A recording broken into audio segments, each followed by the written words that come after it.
If you grew up in Sunday school, you probably remember the parables of Jesus as cute, cozy little stories illustrated on colorful flannel boards. We treat them like simple Aesop's fables, meant to teach children basic lessons about sharing, kindness, and being a generally good person. But in first-century Judea, when Jesus stood by the Sea of Galilee and started speaking in these cryptic riddles, nobody thought they were cute. In fact, his closest followers were deeply confused, rushing up to him afterward to ask a blunt question. "Why do you speak to them in parables?" The answer Jesus gave in Matthew chapter 13, verses 10 through 13 is shocking, completely turning our modern understanding upside down. He didn't say he used parables to make the truth easier to understand. He said he used them to intentionally conceal it from prideful hearts. To understand why, we have to look at the ancient Hebrew concept behind the word parable, which is known as a mashal. A mashal isn't a simple moral illustration. It's a riddle, a subversive linguistic puzzle designed to bypass a listener's heavy defense mechanisms. Think of it less like a bedtime story and more like a Trojan horse entering the heavily fortified city walls of the human ego. The religious elite of the day, the Pharisees, had already built an intricate theological fortress to justify their power and political expectations. They expected a grand, violent military Messiah who would march into Jerusalem and instantly crush the oppressive weight of the Roman Empire. So if Jesus had simply marched in and announced, "Your entire understanding of God's kingdom is completely wrong," they would have stoned him instantly.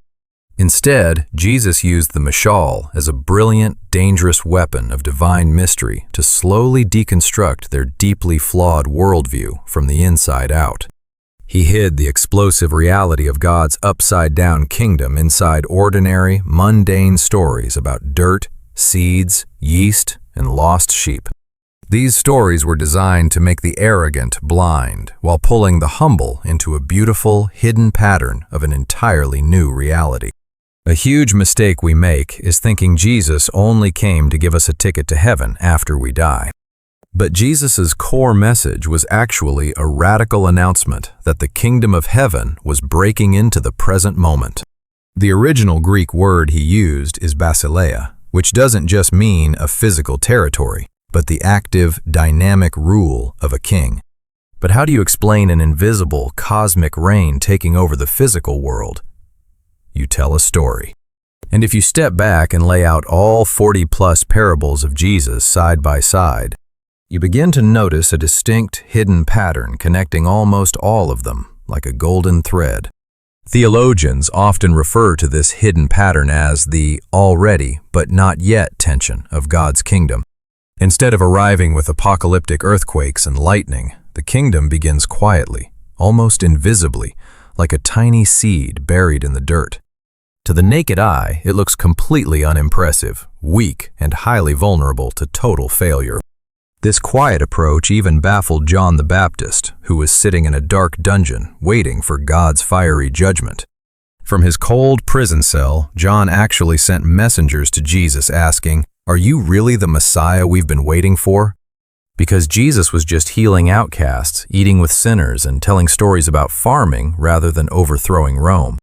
But these parables were Jesus' ultimate defense, explaining exactly how God's revolutionary power operates on earth.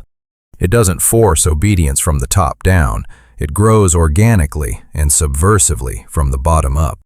And to understand how this growth happens, we have to look at the master key of all parables, the sower. Jesus explicitly told his disciples that if they didn't understand the parable of the sower, they wouldn't understand any of the others.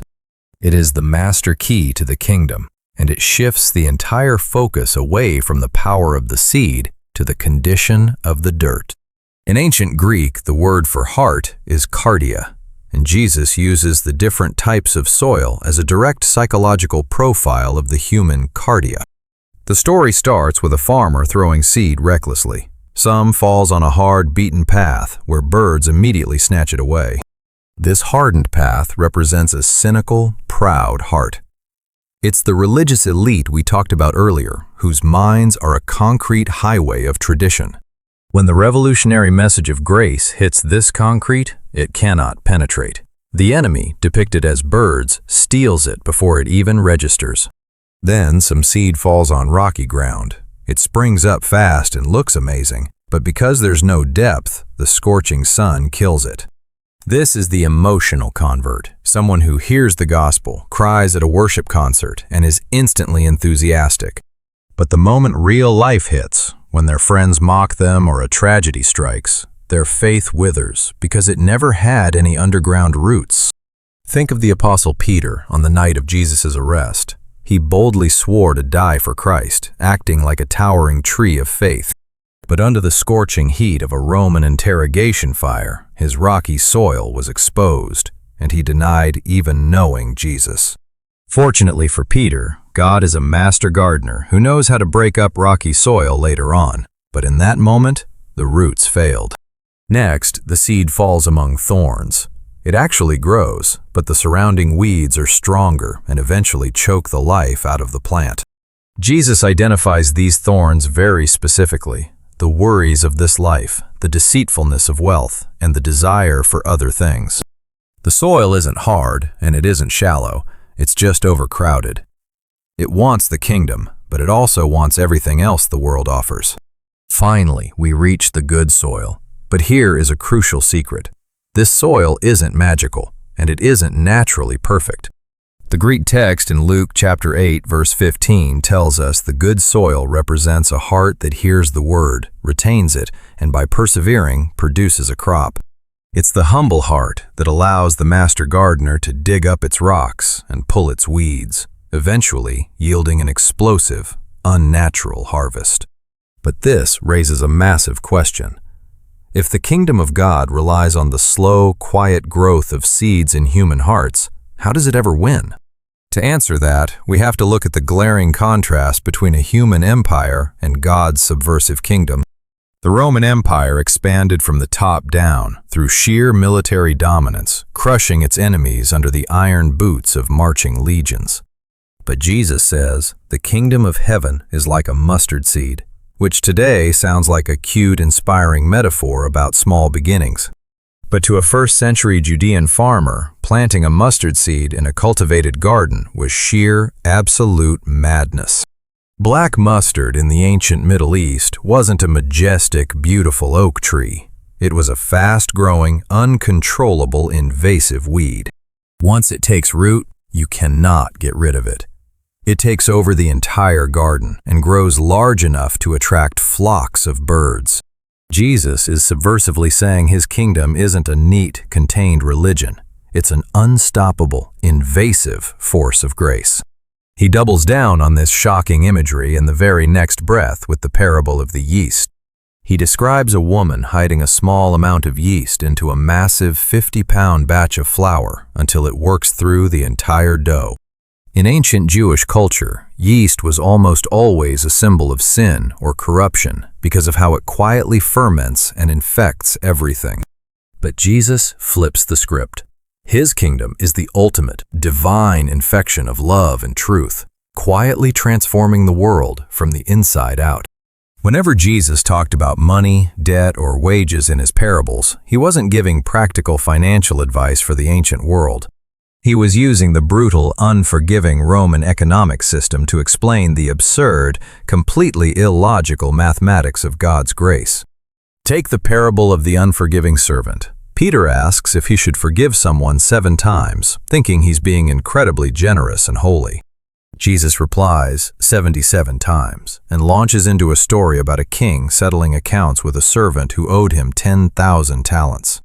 In the ancient world, a single talent wasn't a coin. It was a massive unit of weight, roughly 75 pounds of solid silver or gold. It was equivalent to 20 years of a day laborer's wages. So 10,000 talents was a comically unpayable amount, essentially the GDP of an entire nation. When the servant falls to his knees and begs for more time, the king doesn't set up a reasonable payment plan or restructure the interest. He does the unthinkable. Moved with pity, he completely cancels the billion-dollar debt, wiping the ledger entirely clean in a single breath. This is the first rule of kingdom economics. Grace is infinite, and it cannot be earned, bargained for, or paid back. It can only be received. But tragedy strikes immediately. This same forgiven servant walks outside, finds a colleague who owes him 100 denarii, and begins to violently choke him. 100 denarii is about 3 months' wages. It's a real, painful debt, but compared to 10,000 talents, it is a microscopic, almost invisible fraction. When the king hears about this violent hypocrisy, he is furious, throwing the wicked servant into prison. The theological lesson is terrifyingly clear. You cannot receive infinite, unmerited grace from God while simultaneously keeping a strict, unforgiving ledger for the people who hurt you in this life. Jesus completely shatters our human sense of fairness again in another financial story, the parable of the workers in the vineyard. A landowner hires workers at dawn for a standard day's wage, but he keeps going back to the marketplace, hiring more people at noon and even at 5 in the evening. When evening comes, it's time to pay the workers. The landowner decides to pay the ones hired at 5 p.m. first, handing them a full denarius. The workers hired at dawn are thrilled. If the guys who worked for only 1 hour got a full denarius, surely they will get much more. But when they step up, the landowner hands them the exact same amount, 1 denarius. They are absolutely furious, feeling cheated. They complain bitterly about fairness. But the landowner calmly asks, "Are you envious because I am generous?" This is kingdom economics.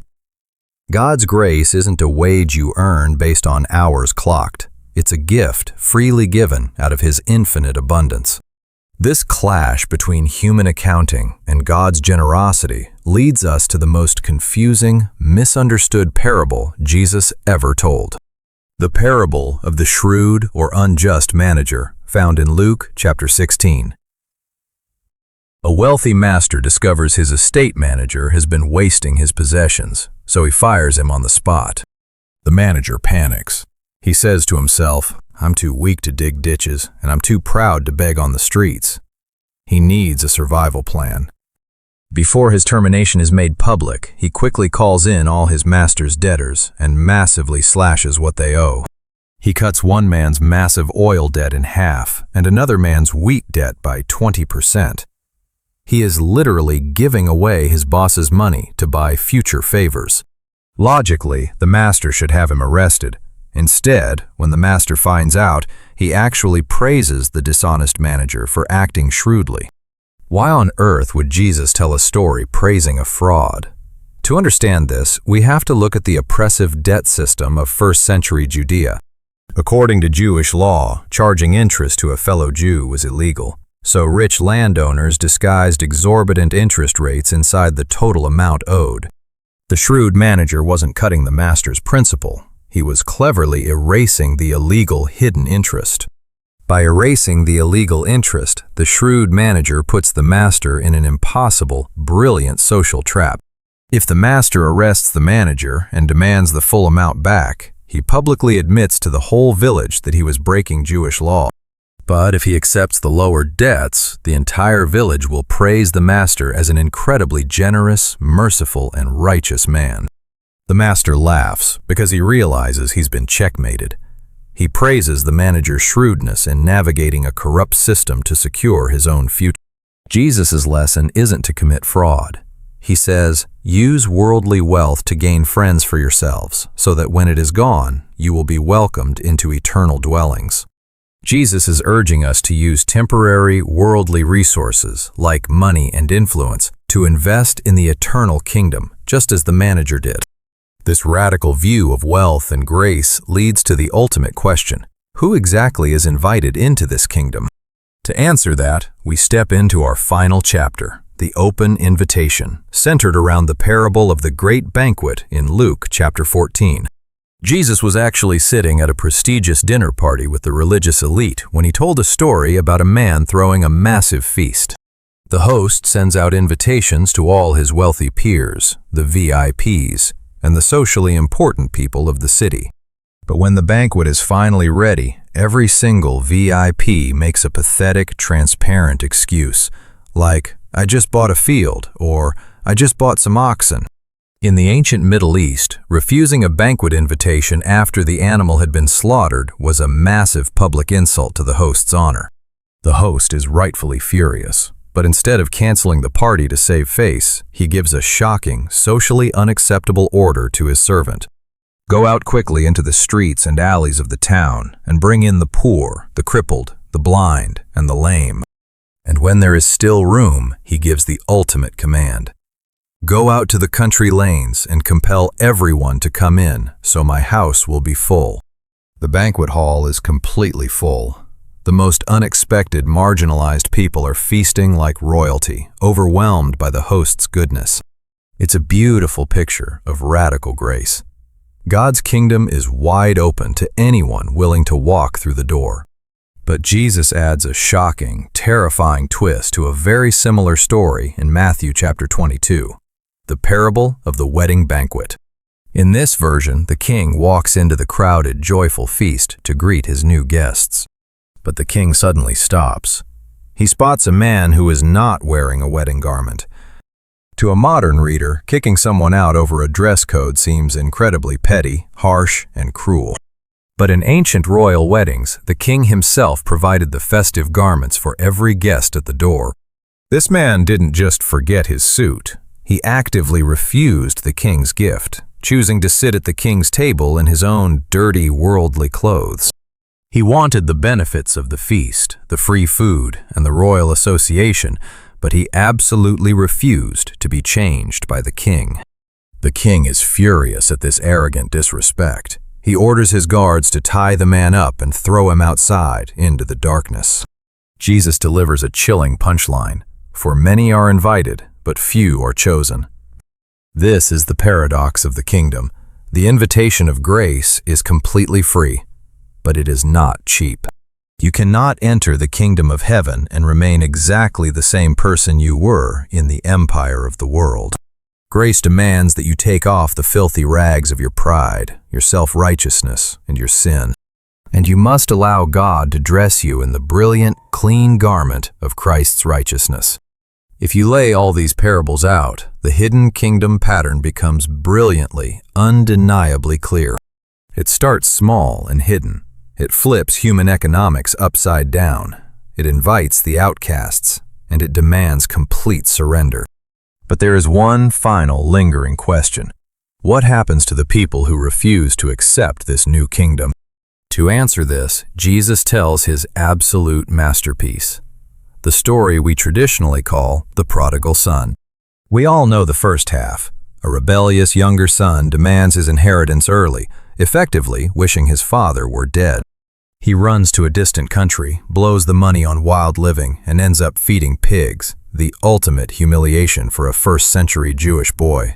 Starving and broken, he rehearses a speech, hoping to return just as a hired servant, completely stripping himself of his sonship.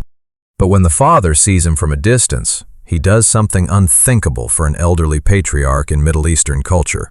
He lifts his robes and runs. He doesn't even let the boy finish his rehearsed apology. He throws a rich robe over his dirty shoulders, puts a ring on his finger, and kills the fattened calf. It is the ultimate display of the extravagant, illogical grace we've seen in every single parable so far. Most people close their Bibles here, thinking it's a beautiful, neatly resolved story with a happy ending. But Jesus didn't just tell this story to comfort broken sinners. He was staring directly at the Pharisees, the self-righteous religious elite. So he pivots the story and introduces the real focal point, the older brother. The older brother hears the music from the feast, finds out his disgraced sibling has been completely forgiven, and he is absolutely furious. He refuses to go inside the house, standing out in the dark courtyard, angrily clutching his perfect record of obedience like a weapon. The father doesn't send a servant. He leaves the joyful party and walks out into the cold, dark courtyard to personally plead with his furious older son. The older brother complains, "I've slaved for you all these years and never disobeyed your orders, but you never gave me even a young goat." He views his father not as a loving dad, but as a strict employer. His obedience was just a transaction to earn his inheritance. The Father replies with heartbreaking gentleness, "My son, you are always with me, and everything I have is yours." But we had to celebrate and be glad, because this brother of yours was dead and is alive again. He was lost and is found. And then the story just abruptly ends. Jesus intentionally leaves us on a completely unresolved cliffhanger. He doesn't tell us if the older brother drops his pride and goes inside. Because the ending wasn't up to Jesus. It was up to the Pharisees listening to him. And ultimately, it's up to us. The parables of Jesus aren't just ancient agricultural riddles or simple moral bedtime stories. They are the brilliant, subversive blueprints of an invisible kingdom that is slowly, quietly overtaking the world from the bottom up. A kingdom where unpayable debts are washed away, where outcasts are given seats of honor, and where grace defies all human logic. The massive doors are wide open. The great banquet is fully prepared, and the Master is standing outside, inviting you in. But you cannot drag your pride, your worldly wealth, or your self-righteousness through that door. You have to drop it all, become like the humble, good soil, and let the seed of the kingdom break you open. The music is playing, the table is set. The only question left is, what will you do with the invitation? This video is for Bible study and educational purposes only. Please read the full biblical passages in context to discover the kingdom for yourself.